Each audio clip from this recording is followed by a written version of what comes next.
Hello everyone and welcome back to my channel Study Assiduously.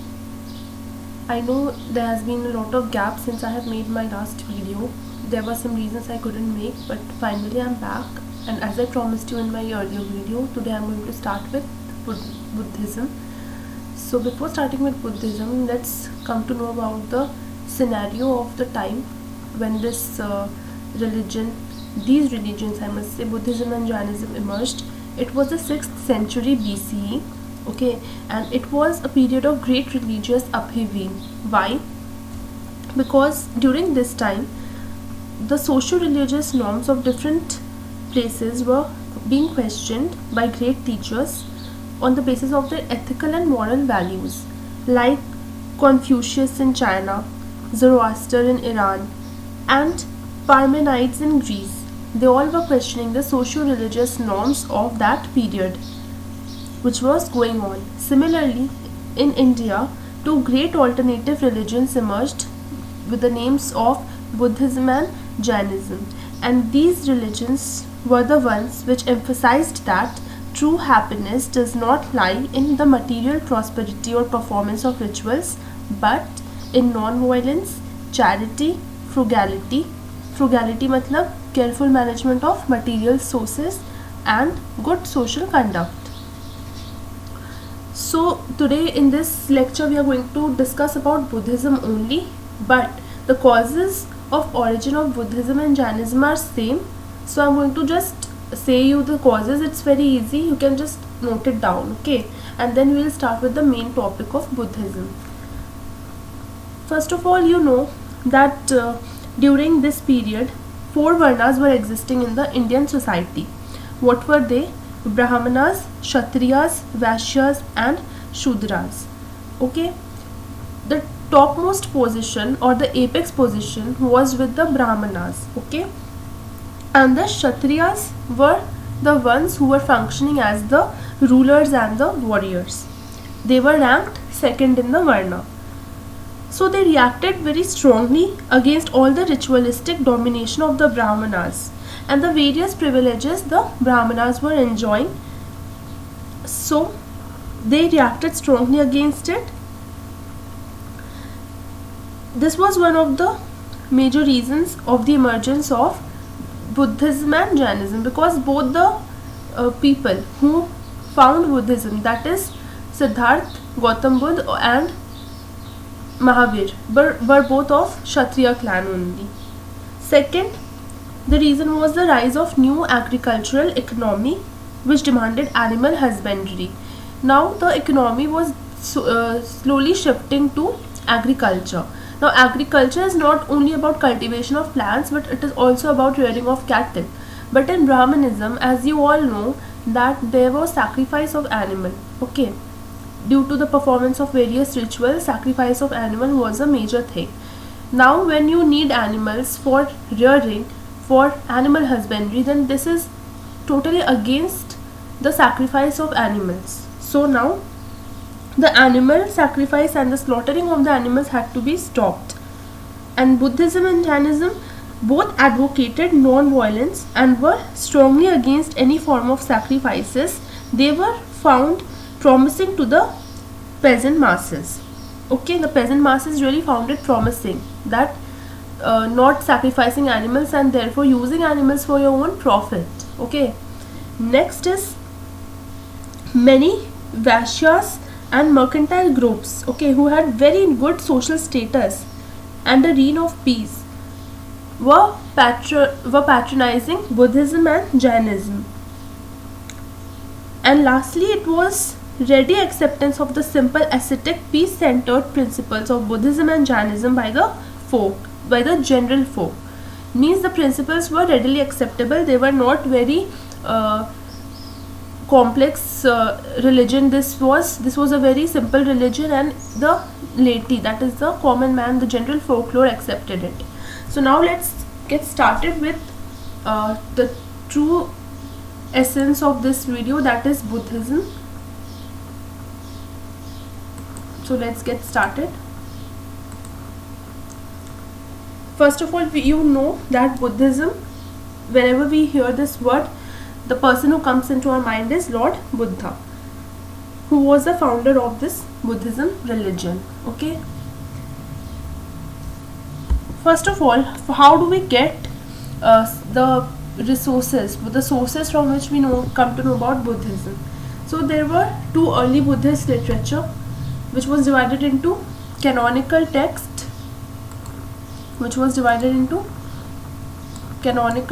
and non-canonical texts. Okay, the canonical texts are those which are directly linked to Gautam Buddha in one or the other way, and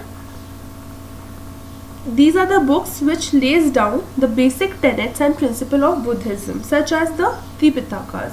Now this Tripitakas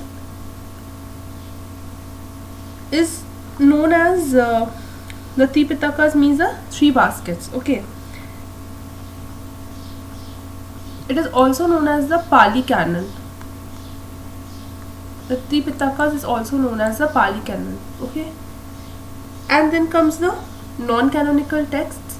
Now these are not directly Buddha's preachings, rather these are the commentaries or observations on canonical text. Means the historians used to read the canonical texts, and according to these texts they used to form observations about non-canonical texts. So these are merely observations or commentaries on canonical texts. Some important non-canonical texts. We need to know some important non-canonical texts. Okay, what are they? Some important non-canonical texts are Milinda Panho. Milinda Panho was written in Pali language, and it consists of a dialogue on various philosophical issues between the Indo-Greek king Milinda or Menander. So Milinda is another word for King Menander, who was the Indo-Greek king, and the monk Nagasena. So this Milinda Panho, which is written in Pali language, it is basically a book which consists of a dialogue between the Indo-Greek king Menander or Milinda and whom? And a monk named Nagasena. Okay. Next is the Nettipakarna. What is this? It is a book of guidance, okay, which gives a connected account of Buddha's teachings. The Nettipakarna is a book of guidance, okay, it just guides you, it brings to light the teachings of Buddhas. Then is Visuddhimagga. So Magga, in Sanskrit you can call it Marg. In Sanskrit language you can say Magga, Marga. Okay, this is not very clear. I am unable to write very properly because I am using my laptop, so just deal with it.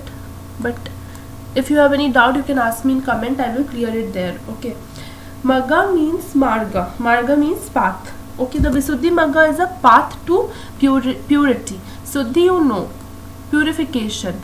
So the path to purity is known as Visuddhimagga, and it was written by Buddha Ghosha, who is a very famous Buddhist writer. It deals with development from purity of discipline to enlightenment. So if you can instill in yourself the purity of discipline, you will definitely one or the other day receive enlightenment, right? Then is Nidana Katha. What is Nidana Katha? It is the first connected life story of Buddha. The entire life story of Buddha is, you can find it in the Nidana Katha, right? Then is Dipavamsa and Mahavamsa. What are these? They both are written in Pali and contain historical and mythical account of Buddha's life. It consists details about Buddhist councils, Ashoka, and arrival of Buddhism to Sri Lanka as well. This Dipavamsa and Mahavamsa. Next is Mahavastu. Mahavastu is written in mixed Sanskrit plus Prakrit language, and it lays down the sacred biography or hagiography of Buddha, right? Then let's shift on to the Tripitakas or the Tripitakas. They are called Tripitakas in Pali and Tripitakas in Sanskrit, and it means the three baskets or the three collections. So The earliest compilations of Buddhist teachings were written in a long, narrow leaves. Okay, the earliest composition of the Buddhist teachings were written on long and narrow leaves, and the Buddhist monks transcribed and categorized the Buddha's teachings into 3 baskets. So the entire teaching was transcribed into 3 baskets, which is how this thing got its name. That is the 3 baskets, or the Tripitakas, or the Tipitakas, right? So all branches of the Buddhism have Tripitaka as a part of their core scripture, which comprises of 3 books. Now there are 3 books in Tripitakas, right? So first we will divide the entire thing into 3 parts. First is Vinay Pitaka, second is Sutta Pitaka, and third is Abhidhamma Pitaka. The Vinay Pitaka is the discipline basket. Okay, always remember, the Vinay Pitaka is the discipline basket, DB in short form, discipline basket, and it contains the rules of monks and nuns of the Sangha. You know, there is Buddhist Sangha where monks and nuns, orders of monks and nuns stay. So this Vinay Pitaka consisted about their discipline, the rules, okay, what they have to follow, the discipline they have to maintain. Now this Vinay Pitaka has 5 books. The Sutta Vibhanga, Mahavibhanga and Bhikkhuni Vibhanga, Khandaka Mahavagga and Kulavagga, and Parivara. It includes Patimokkha, a list of transgressions against monastic discipline and atonements for these. Apart from the monastic rules, the Vinay text also include doctrinal expositions, ritual texts, biographical stories, and some elements of the Jatakas or birth stories. Then Sutta Pitaka. Sutta Pitaka has 5 collections. They are Digha Nikaya, Majjhima Nikaya, Samyutta Nikaya, Anguttara Nikaya, Khuddaka Nikaya. This Sutta Pitaka is a basket of discourses which contains Buddha's discourses on various doctrinal issues in a form of dialogue, and it is also known as Buddha Vachana. This is also known as, the Sutta Pitaka is known as Buddha Vachana. Why? Because it contains the discourses, means the sayings of Buddha on various doctrinal matters. So it is also known as Buddha Vachana. And they were arranged, these discourses, the way Buddha used to speak them, it was arranged in the same manner. Then comes the last, and Abhidhamma Pitaka, which consists of 7 books.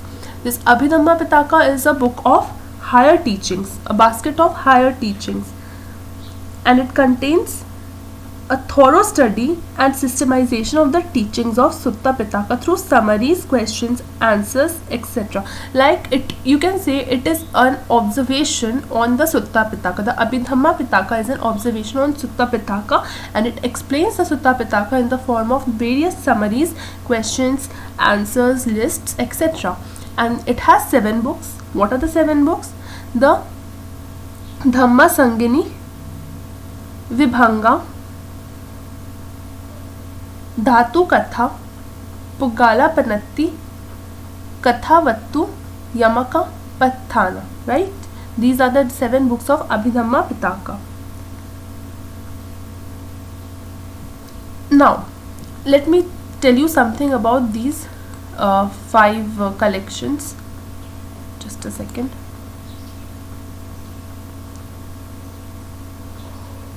Okay, now let me tell you something about these 5 collections. Okay, the Digha Nikaya, that is a collection of long discourses, the long dialogues, the long preachings of Buddha is consisted in the Digha Nikaya. Majjhima Nikaya is the collection of medium length discourses. Samyutta Nikaya is a collection of kindred sayings, like small sayings. Okay, Anguttara Nikaya is a collection of discourses arranged in accordance with number. Now in Anguttara Nikaya, the discourses are arranged on the basis of number, on the basis of which they were spoken or said. And last is the Khuddaka Nikaya, which is a smaller collections, right? Now what are Jatakas? I told you about Jatakas. So Jatakas are the stories of previous births of Buddhas. Okay, they are the stories of previous birth of Buddha. So this was the Tripitakas. Now let us see about the life of Buddha. So Buddha was born as Siddharth in 563 BC at Lumbini near Kapilavastu, Nepal. Where was he born and when? In 563 BC at Lumbini near Kapilavastu, which is in Nepal. His mother Mahamaya was a princess of Kosala dynasty, and she died within 7 days after Buddha was born. After giving birth, in 7 days she died. So Buddha was raised by his stepmother, whose name was Gautami. That's why maybe he got his name Gautam Buddha. At the age of 16, he was married to Yashodhara, and he had a son named Rahul with Yashodhara. And at the age of 29, after seeing an old man, a sick man, a corpse, and an ascetic, you might have studied these in your school times, that the life of Buddha.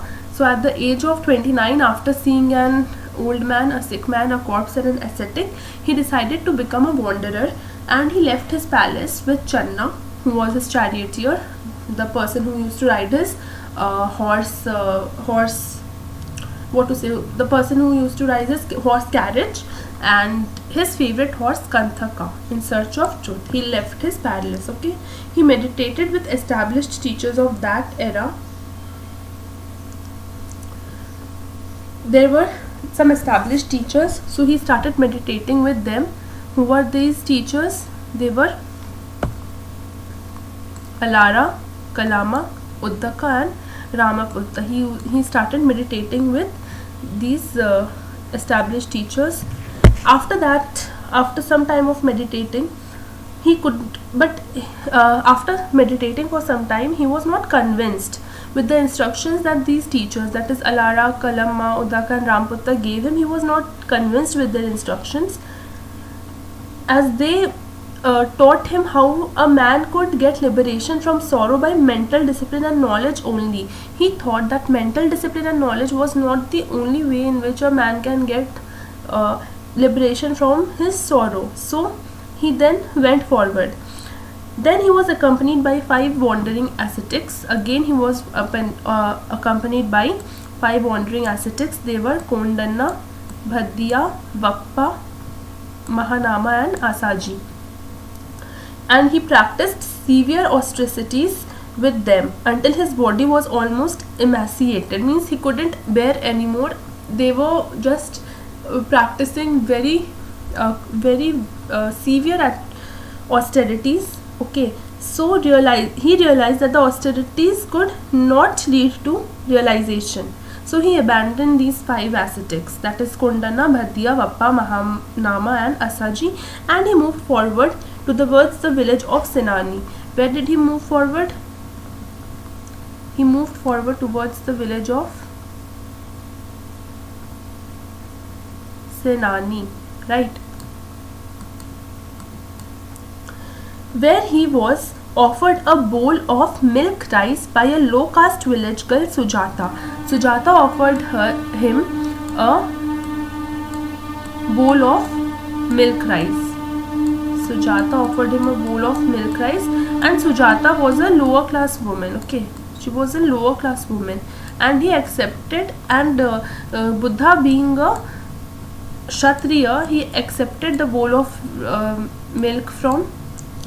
milk rice from a low caste woman, Sujata. Then forward he got a grass cutter as a gift of Kusa. Grass cutter,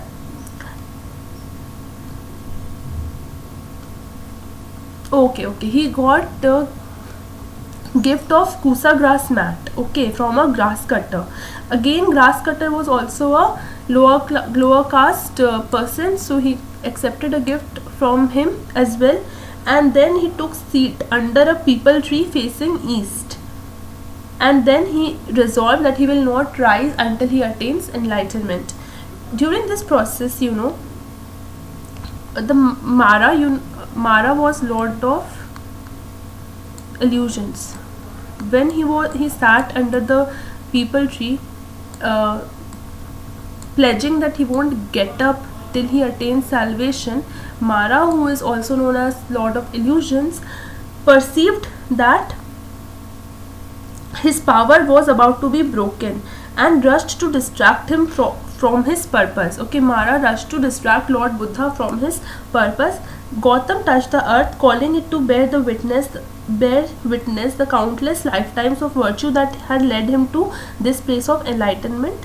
When the earth shook, confirming truth of Gautam's word, Mara unleashed his army of demons, and there was an epic battle, okay, where Gautam's wisdom broke through illusions and the power of his compassion transformed the demons' weapons into flower. The demons whom Mara had, the Lord of Illusions, had set upon Gautam Buddha to break his pledge of attaining salvation, it didn't work. What happened? That Gautam's wisdom just transformed the demons' weapons into flowers, and Mara with all his forces had to fled in disarray. Okay. Now at the age of 35, what happened? He ultimately attained nirvana. Here I think I've written 39, but this is wrong. At the age of 35, right?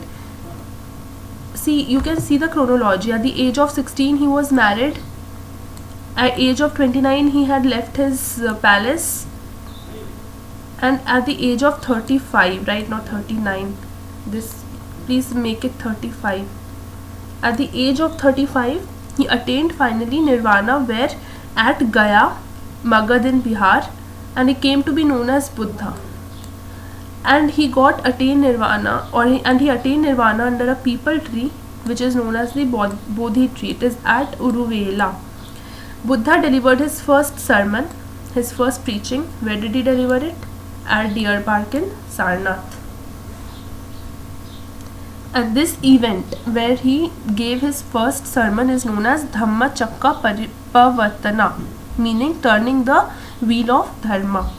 And in Sanskrit you can call it Dharma Chakra Pravartana. Dharma Chakra, Dharma means Dharma, and Chakra means wheel, and Pravartana means turning the wheel. Okay, turning the wheel of Dharma. This was his first sermon. So Buddha is represented in 5 forms, which is very important, and it is often asked in many competitive exams as well as prelims of UPSC, that what are the various forms in which Buddha is represented. So first, his birth is represented in the form of a lotus and a bull. Okay, his renunciation, the day he left his palace in search of truth, is represented in the form of a horse. Third, Bodhi tree. Bodhi tree represents his Mahabodhi, the day he attained his, the place where he attained his nirvana or enlightenment. That is represented by Bodhi tree, not his enlightenment. Okay, the place where the Mahabodhi is, it is represented by the Bodhi tree. Dharma Chakra Pravartana, this represents his first sermon, which he gave where? I told you, where did he give his first sermon? At Deer Park in Sarnath. And lastly, his nirvana or enlightenment is represented by his footprints. This is the 5 forms in which Buddha is represented. Next, doctrines of Buddhism, the teachings of Buddhism. So the teachings of Buddhism is based on 3 important pillars. The 3 important pillars on which doctrines of Buddhism is based on is Buddha, who is the founder or teacher; Dhamma, that is his teachings. Dhamma in Sanskrit is Dharma. Okay,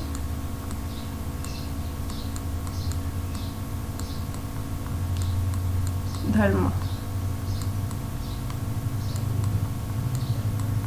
And then the Sangha, that were the order of the Buddhist monks and nuns. This is monks, M-O-N-K-S. The order of Buddhist monks and nuns was known as Sangha. Now the most important, the 4 noble truths of Buddha. Okay, Buddha's 4 noble truths. First, it is that life has inevitable suffering. So what is the truth of suffering? He says that life has inevitable suffering. So what is the truth of suffering? That everything is suffering. suffering means sabbam dukkham, right? मतलब कि everything is suffering. It refers not only to the actual pain and sorrow experienced by an individual, but also the potential to experience these things. Means nothing is permanent. If you are happy today, it's probably that someday you are going to be sad. So it's not the actual sorrow that you are going through, but the potential that in future you are going to go through some sorrow as well. Okay, so never think that bad times will never come. It may come, but you need to have the potential to deal with them, right? Then there is a cause of suffering. According to Buddha, there is a cause of suffering. In his language, it is samudaya. Suffering is a part of living, and there is a reason behind it. The most important reason of suffering is desire, that is trishna. Your desire, your trishna is the main cause of suffering. Your never ending desire, let me put it that way, never ending desires, NED. Never ending desires means if you have something you want, if you don't have something, suppose you are going to purchase that. Now if you get that, you want another thing which is better than that. Now again you want that. After that, even if you get this, you're not satisfied. You want more things, which again comes to your list, right? So in this way your wants are never ending. It's not that you need these things. These are your wants, which are never ending, and it will keep on continuing, and until the time you have wants, desire, trishna, your life is never going to be happy. It's always cause suffering because of the discontentment which will arise, that I need that, I want that, there is an end to suffering. Now here the important thing about Buddhism is Buddha not only gave us the problems, he also gave us the solution. What is the solution? The truth of the end of suffering, that is nirodha. This means that suffering can be ended by attaining nirvana or nibbana. That if you attain nirvana, if you can get the truth, come to know the truth of life, of your existence, you attain nirvana or enlightenment, then you can do what? You can put an end to your sufferings. And next, the end to suffering is contained in the famous eightfold paths given by Buddha. What are the eightfold paths? We are going to read about them one by one. First is right understanding or sammaditthi. What is right understanding or sammaditthi? It signifies perfect view or understanding of the nature of reality and the path of transformation. When you start understanding, realizing what is the reality, what is your core, okay, and after understanding that you are ready to transform yourself, then that is your right vision or right understanding. Next is right thought or attitude, which is also known as samma sankappa. Right thought or right attitude, which signifies having an emotional intelligence and acting from love and compassion. You're intelligent not only academically but emotionally as well, and you can act from love and compassion. That is your samma sankappa. Then comes your right speech or whole speech, which is known as samma vacha. What is samma vacha?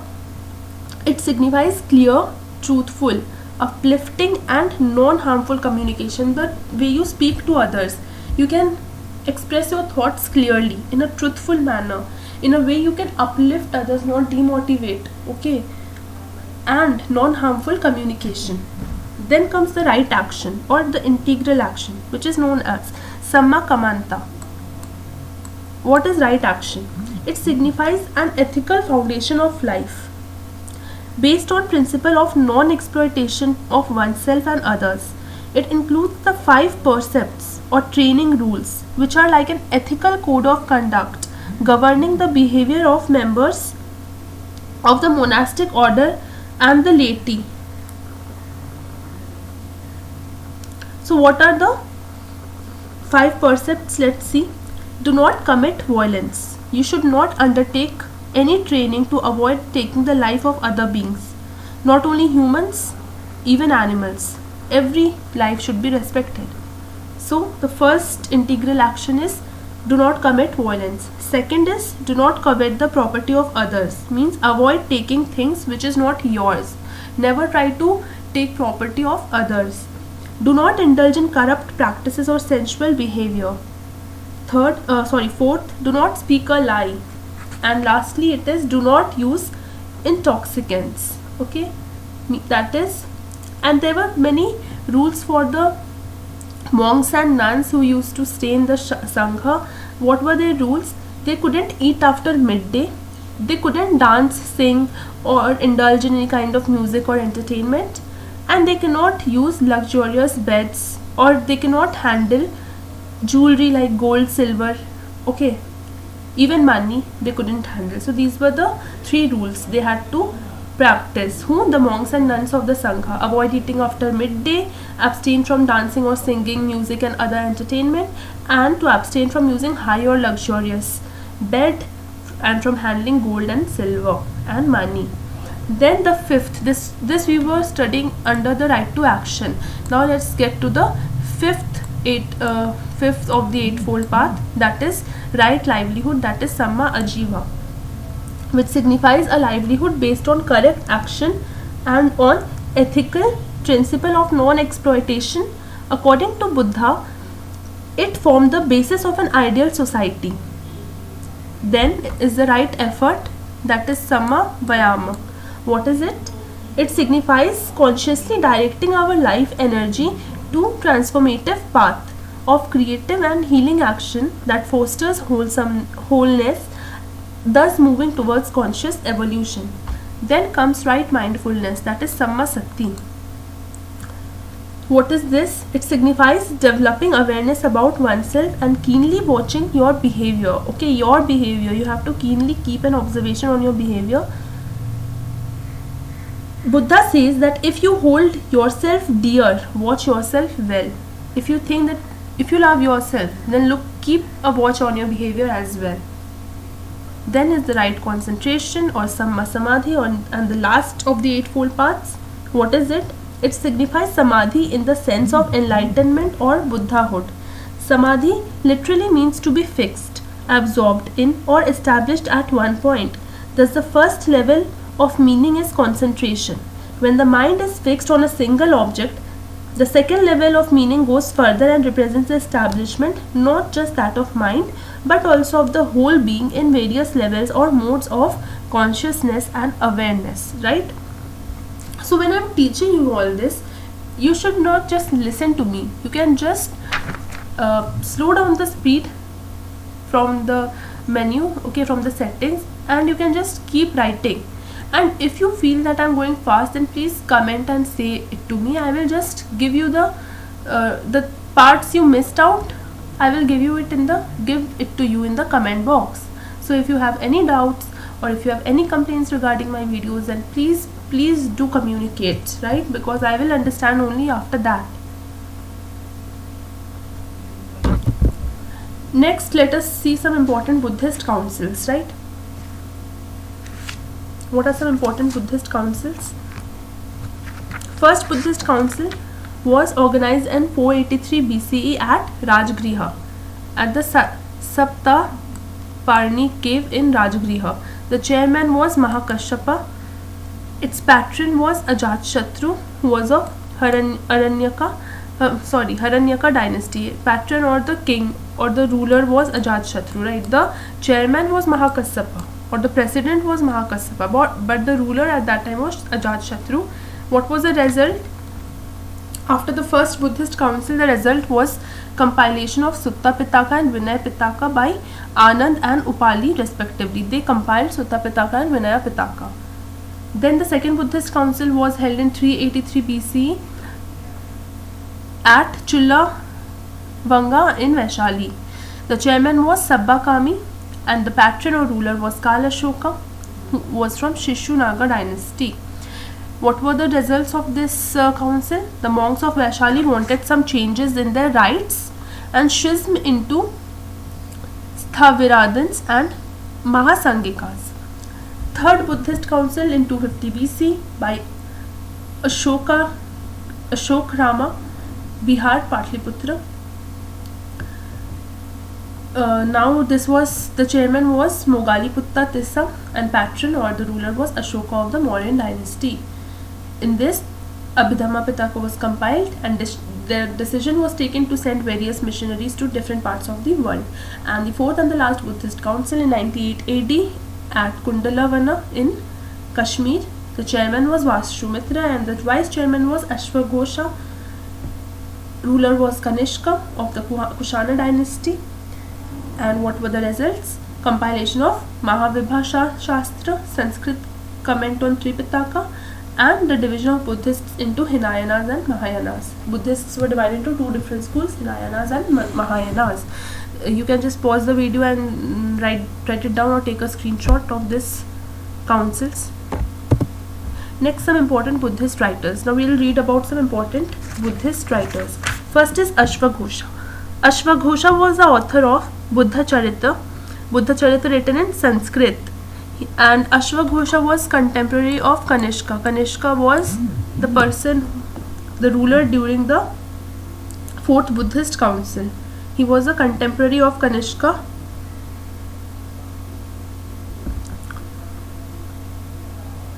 Ashvaghosha was a poet, dramatist, musician, scholar and a debater. Next is Nagarjuna. Nagarjuna is considered to be the founder of Madhyamaka school of Mahayana Buddhism. He was a friend and contemporary of Satvahana king Gautamiputra of Andhra. Then Asanga and Vasubandhu.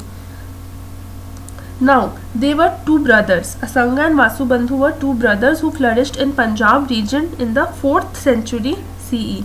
Asanga was most important teacher of Yogacara or Vijnanavada. Okay, so Asanga was a very famous teacher of Yogacara and Vijnanavada school, which were founded by his guru Maitriyanatha. And Vasubandhu's greatest work, that is Abhidharma Kosha, is the encyclopedia of Buddhism, which is still in use. Then comes Buddha Ghosha, who wrote Visuddhimagga. We studied it earlier. Visuddhimagga was Path to Purity. I taught it to you earlier as well. Then Dinaga was a Buddhist logician. Dharmakriti was also a Buddhist logician. There are some important writers of Buddhism.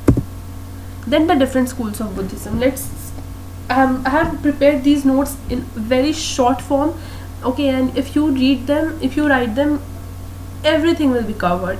The entire syllabus. You can just match it with your syllabus. Everything is covered in these topics, and they're in the form of so nicely written short notes that if you copy them in your copy and just see the video once, entire work is over. You don't have to study it anywhere else.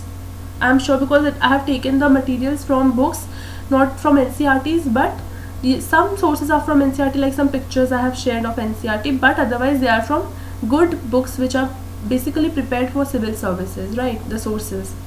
So you will get very apt information which is basically for your exam, right? Now, different schools of Buddhism. The Buddhism is divided into 3 schools: Hinayana, Mahayana and Vajrayana. Let's see the Hinayana first. Hinayana means the lesser path. It also known as Theravada, which signifies doctrine of elders. It is an orthodox school. The scriptures are written in Pali language. The Hinayana school treats Buddha as a human being and does not believe in idol worship. It believes that individual salvation can be attained through self-discipline and meditation. The ultimate aim of Hinayana school is nirvana, attainment of nirvana. It was patronized by Ashoka, Mauryan king Ashoka, and presently Hinayana is practiced in Sri Lanka, Myanmar and Thailand and some other parts of Asia as well. Mahayana, it means a greater path. It is a heterodox school. 2 philosophical schools were developed under Mahayana. First is Madhyamika and second is Yogacara. Scriptures are written in Sanskrit. It treats Buddha as God and idol worship is practiced. Universal liberation from suffering. Its ultimate aim is spiritual upliftment. It was patronized by ruler Kanishka of the Kushana dynasty and Harshvardhana as well, right? And presently it is found in Japan and China. and some other Asian countries as well. Then comes Vajrayana. Vajrayana means vehicle of thunderbolt. It is also known as the diamond vehicle, or Tantrayana, Mantrayana, Tantric or esoteric Buddhism. It is the final period in which enactment of Buddhist ideas were done in one's individual life. The two truths of doctrine are conventional and ultimate truths. The language in which Vajrayana is written is Samdhya Bhasha or twilight language. Salvation can be attained by acquiring magical powers, it is believed under Vajrayana. The gurus of Vajrayana school of Buddhism are known as Lama. One of a very famous Lama you know is Dalai Lama, who is from Tibet. Now Vajrayana is popular in Bengal, Bihar, Tibet, Nepal, Bhutan and Mongolia. Okay, this was till now we have studied about the different schools of Buddhism. I'm just giving you one I'm repeating once more all these slides till now. You can take screenshots. Okay.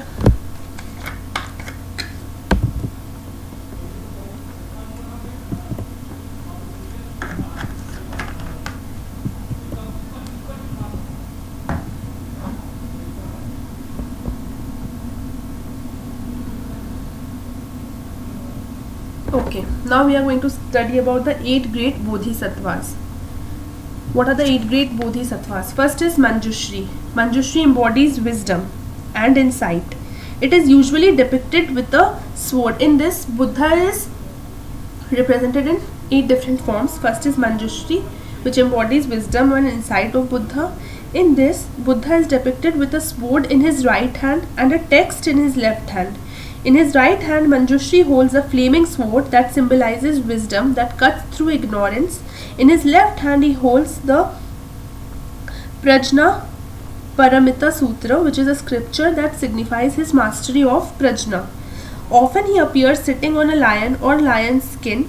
The lion symbolizes the wild mind, which Manjushri shows can be tamed through wisdom. Right?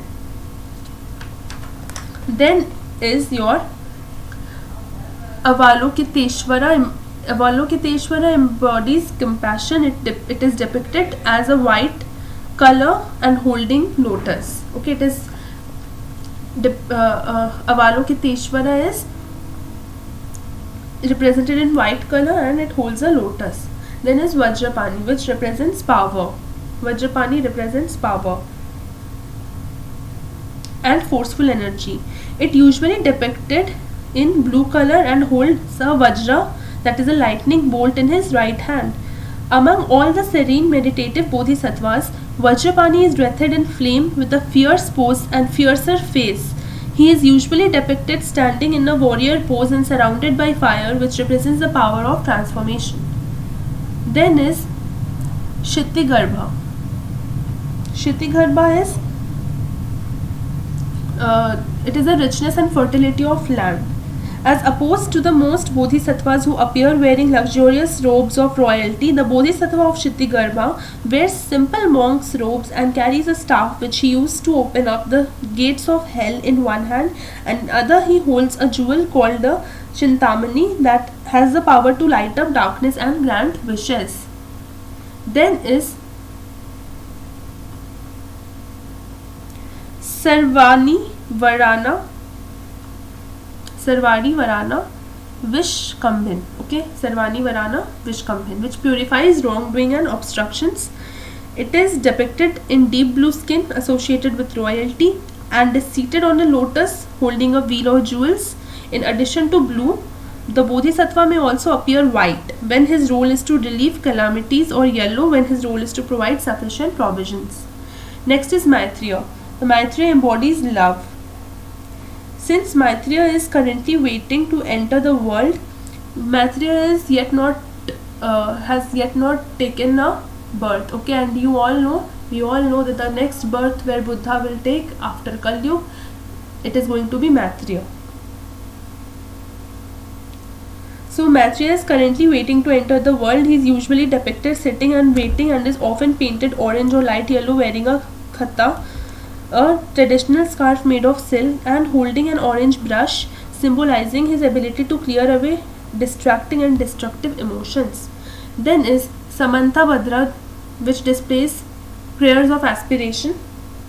He is almost always riding an elephant with 6 tusks or 3 elephants at once. Symbolically, these 6 texts represents paramitas, 6 perfections: charity, morality, patience, diligence, contemplation and wisdom. And lastly, it is Akash Garbha, which is a perfect ability to purify transgressions. In this, Buddha is usually depicted with either blue or green skin, wearing ornate robes and with a halo around his head.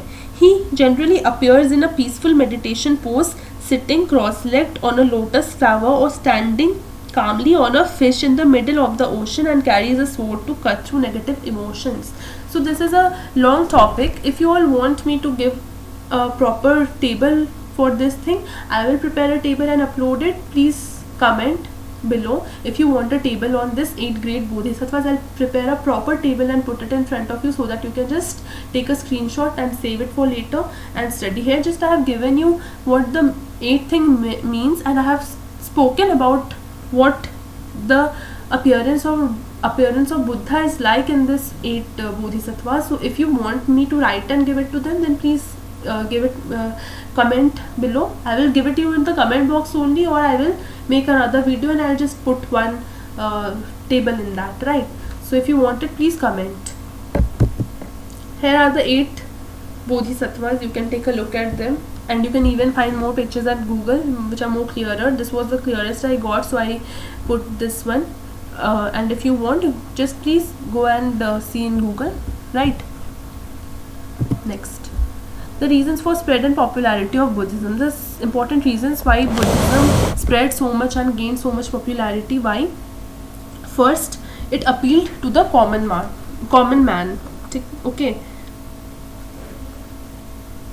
Since it was very liberal and democratic, it attacked the Varna system and won the support of lower classes. The lower class people supported this. Okay, and the Buddhism was opened for all castes, and even women were admitted to the Sangha. And this section of society was neither given sacred thread nor was allowed to read Vedas. So conversion to Buddhism freed them from marks of inferiority. Buddhism also found a virgin soil for conversion in terms of non-Vedic people. The people of Magad readily accepted Buddhism, as they were earlier looked down upon by the orthodox Brahmanas, who considered Magad to be out of the holy Aryavarta. Next, Buddha's personality, his persona was such, his rational doctrine was such, his wit and presence of mind attracted the different masses. Then the teachings of Buddha were in Pali language, which was the language of the common man. Many monarchies of Magad, Kosala, Kaushambi and even the Ganga Sanghas patronized Buddhism. Then keen awareness of the problems and innovative solutions. So this is a very important thing which even IAS aspirants must have. If you just point out the problems and you do not give the solutions, then that is not the real talent. Okay, the real the real characteristic of an aspirant. An aspirant should know the problems and then give innovative solutions to the problems. So this was Buddha. Buddha used to aware people about the problems, and not only aware them, he also gave innovative solutions. Like, you know that what I taught you before sometimes, his teachings of the 4 noble truth, that life is full of sufferings, but sufferings can end if you follow the path of nirvana, right? And lastly, we see slowly the Buddhism declined. Why? What were the reasons for the decline of Buddhism? First, it succumbed to the same rituals and dogmas which earlier it denounced. It's like Buddhist monks gave up the Pali language and took Sanskrit, which only few intellectuals knew. Then the ascetic life got corrupted, degradation of Buddhist monks and their teachings, and last, there was many persecution of Buddhist monks and Buddhists on large scale by Shaivites, the worshipper of Shiva. The Brahman rulers like Pushyamitra Shunga, Huna king like Mihira Kula, they all started persecuting Buddhists. Okay, and many Turkish invaders had also destroyed the rich monasteries of the Buddhists. Okay, This was the reasons for decline of Buddhism. Now there are some key concepts, just note them down, and I want you all to find the meanings, right? They are very important for your Buddhism. You need to do some work yourself, right? This is some key terms like the Chaityas, Viharas, Upasampada, Uposhta, Parajika, Pavarana, Upasakas, Upasikas, Bodhisattvas, Bhikkhu Shangha, Bhikkhuni Shangha, Theragatha, Shamana, Samana, Paribhajaka, Parivrajaka, Shakra, and Sarvastivadin. And there may be more terms, you may find them, and please write down their meanings. That is your work. If you complete this much, your Buddhism is entirely completed. You do not need to do a single bit from outside, I assure you. And next I will be coming up with the topic of Jainism.